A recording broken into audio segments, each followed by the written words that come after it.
आषाढी वारी ही केवळ पंढरीकडे जाणारी पायी यात्रा नसून ती महाराष्ट्राच्या संस्कृतीतील समता, सेवा, प्रेम आणि बंधुत्वाचा अखंड प्रवाह आहे। या परंपरेला साजेसा हृदयस्पर्शी अनुभव शहरातील कोटला परिसरात पाहायला मिळाला। श्री क्षेत्र नेवासाहून पंढरपूरकडे प्रस्थान केलेल्या श्री ज्ञानेश्वर पालखी सोहळा दिंडीचे शहरातील मुस्लिम समाज आणि आय लव्ह अहमदनगर फाउंडेशन यांच्या वतीने अत्यंत उत्साहात सेवाभावाने स्वागत करण्यात आले। या प्रसंगी धर्मापेक्षा माणुसकी श्रेष्ठ असल्याचा संदेश प्रत्यक्ष कृतीतून देण्यात आला। दिंडीचे कोटला येथे आगमन होताच फटाक्यांच्या आतिषबाजीने स्वागत करण्यात आले। टाळ मृदुंगाच्या गजरात, ज्ञानोबा तुकारामच्या जयघोषात आणि विठ्ठल नामाच्या घोषात दिंडीचे आगमन झाले। हातात पाण्याच्या बाटल्या आणि अल्पोपहार घेऊन उभे असलेले मुस्लिम युवक प्रत्येक वारकऱ्याला प्रेमाने हाक मारत होते, माऊली पाणी घ्या, अल्पोपहार घ्या। हा सेवाभाव पाहून अनेक वारकरी भारावून गेले।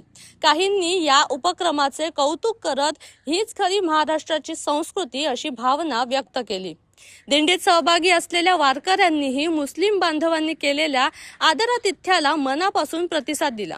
अनेकांनी प्रेमाने हस्तांदोलन करून बंधुभावाचे दर्शन घडवले। काही क्षणासाठी धर्म, जात, पंथ, भाषा यांचे सर्व भेद विरघळून गेले आणि अवघे एकची झालो आपण हा संत विचार प्रत्यक्षात अनुभवायला मिळाला। सध्या पवित्र आषाढी महिना चालू आहे आणि आषाढी महिना म्हणल्यानंतर समतेची आणि बंधुत्वाची वारी जे पंढरपूरला जाते हे खऱ्या अर्थाने एक खूप मोठी चळवळ आहे।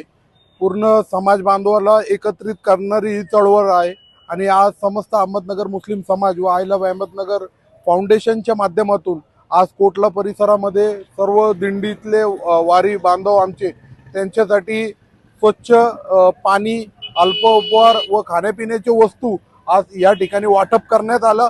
खऱ्या अर्थाने बघितलं गेलं तर ही आपल्या महाराष्ट्राची, आपली देशाची खरी ही संस्कृतीचं जिवंत उदाहरण आहे।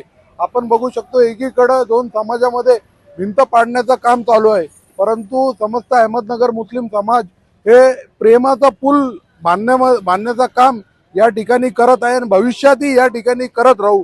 आज या ठिकाणी मोठ्या संख्येने दिंडीचं स्वागत या ठिकाणी करण्यात आलं।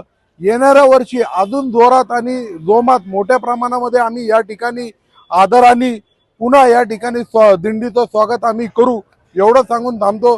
जय हिंद, जय महाराष्ट्र, रामकृष्ण हरी।